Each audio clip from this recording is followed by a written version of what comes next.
শেষকৃত্যের পরপরই পরীক্ষার টেবিলে বাবার স্বপ্ন পূরণে লড়াই চালিয়ে যাচ্ছে সুস্মিতা।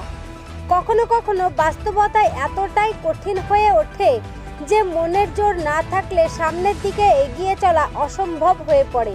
কিন্তু সেই অসম্ভবকে সম্ভব করে দেখালো বোলপুর মকরমপুরের সুস্মিতা সাহানি। গতকাল রাতেই বাবার শেষকৃত্য সম্পন্ন হয়েছে, আর আজ সকালেই উচ্চ মাধ্যমিক পরীক্ষার হলে বসেছে সে। বাবা মৃত মহাদেব সাহানি স্বপ্ন দেখতেন মেয়ে একদিন বড় হবে, নিজের ভবিষ্যৎ গড়ে তুলবে। কিন্তু ভাগ্যের নির্মম পরিহাস, পরীক্ষার আগেই না ফেরার দেশে চলে গেলেন তিনি। সুস্মিতা পারত ভেঙে পড়তে, পারত পরীক্ষা বাতিল করতে, কিন্তু সে তা করেনি। শোককে শক্তিতে রূপান্তরিত করে বাবার স্বপ্নকে বাস্তবায়িত করতে সে কলম হাতে তুলে নিল পরীক্ষার হলে। সুস্মিতার পরিবারের সদস্যরা জানিয়েছেন, বাবা সবসময় চাইতেন মেয়ে পড়াশোনা চালিয়ে যাক, ভালো রেজাল্ট করুক। তাই বাবার শেষকৃত্যের পরেও সুস্মিতা সিদ্ধান্ত নেয় সে পরীক্ষা দেবে। বিদ্যালয়ের শিক্ষকরাও বলেছেন, এটি শুধু একটি পরীক্ষা নয়, বরং জীবনের কঠিন বাস্তবতাকে মেনে নেওয়ার এবং সামনে এগিয়ে যাওয়ার প্রতীক। সুস্মিতার এই লড়াই শুধু তার নিজের নয়, এটি সকলের জন্য এক অনুপ্রেরণার বার্তা। Bureau report, Tarapith TV.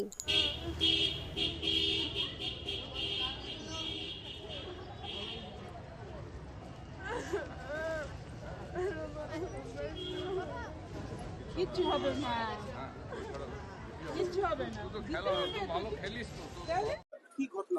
হ্যাঁ, আমাদের বোলপুর শিক্ষানিকেতন আশ্রম বিদ্যালয়ের এবছর এইচএস পরীক্ষার্থী মেয়েটির নাম সুস্মিতা সাহানি। ও খেলাধুলায় খুব ভালো, ও ভলিবলে খুব ভালো খেলোয়াড়। তো খুব দরিদ্রতার সাথে লড়াই করে মেয়েটা মানুষ হচ্ছে। ওর মা মাছ বিক্রি করে, বাবা সামান্য ড্রাইভারি করতো। ওরা বেশ কয়েকজন বোন ওরা। তো এই মেয়েটি বাবা গত পরশুদিন রাত্রেবেলায় মকরমপুরের ড্রেনে পড়ে যায়, তারপর মাথায় চোট পায়। তো বাড়িতে সেটা বুঝতে পারেনি। তো তার পরের দিন সকালবেলায় সিয়ান হসপিটালে নিয়ে যাওয়া, তো সিয়ান হসপিটালে এরপর দুপুরের দিকে মারা যায় ইন্টারনাল হামারেজ হয়ে যাওয়ার পর। এখন মেয়েটা তারপরে পুরো ভেঙে পড়ে যে পরীক্ষায় দেবো না, কারণ ও মেয়েটা বলেছিল যে যেহেতু খেলে বেড়ায় বলে, বাবা বলতো যে তুই এত খেলে বেড়াস তো তোর রেজাল্ট ভালো হবে না। তো এবছর সেই কারণে ও বলেছিল তোমাকে আমি রেজাল্ট করে দেখিয়ে দেবো। তো কালকে রাত্রে যেটা বলছিল যে না আমি আর পরীক্ষা দেবো না, বাবাই তো যখন বেঁচে নেই বাবাকে তো দেখাবো বলে চ্যালেঞ্জ করেছিলাম আমি, যে আমি রেজাল্টটা করবো। এবছর সেই কারণে ট্রায়ালও যায়নি।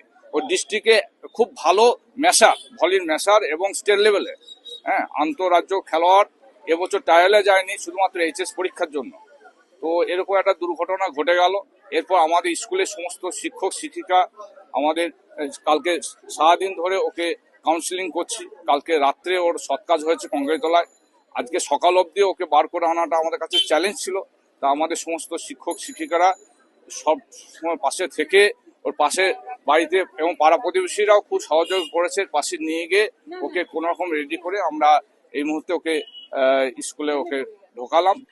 দেখা যাক এখন ওর মনস্কামনাটা পূর্ণ করতে পারে কিনা, পাস করতে পারে কিনা। আশা করি করতে পারবে, যখন পরীক্ষা বসাতে পেরেছি আশা করি রেজাল্ট ভালো করবে। এমনি সব দিক দিয়ে মেয়েটা ভালো, খুব অ্যাক্টিভ মেয়ে, কালচার মেয়ে। তো এটা তো খুবই কষ্টকর, কারণ একটা মা বাবা সে রাত্রেবেলায় তার সৎ কাজ হলো আর সকালবেলায় পরীক্ষা বসা, আর ইংরেজির মতো একটা সাবজেক্ট আজকে পরীক্ষা। তো এটা সবারই ক্ষেত্রে, এটা যে কোনো মানুষের ক্ষেত্রে এটা একটা মানে খুব কষ্টকর পরীক্ষা বসাটাই চ্যালেঞ্জ ছিল। তা এখন যা হোক পরীক্ষা ঘরে এখন ওনাকে আমরা নিয়ে যেতে পেরেছি। এখন দেখা যাক কি হচ্ছে। আমার বাবা অনেকদিন ধরে দুর্গাপুরে ছিল গাড়ি নিয়ে, হঠাৎ এলো আমাদের সঙ্গে দেখা করতে। আমি গেছিলাম পড়তে, ব্যাস 9টার সময় একটু সাইকেল নিয়ে গেল বাইরে। ওইদিকে লালপুরের রাস্তা হচ্ছে, উল্টো পাল্টা রাস্তাতে আমার বাবা পড়ে গেল ট্রেনে, মাথায় চোটের জন্য বাবা মারা গেল। এটা রাতে 10টার সময় হয়েছে, তাও সকাল অব্দি বাবা ঠিক ছিল। আমার হাতে বিস্কুট জল ওষুধ সব খেলো। বাবা বলছে যা এবার তো পড়া কর গা, তোর পরীক্ষা আছে।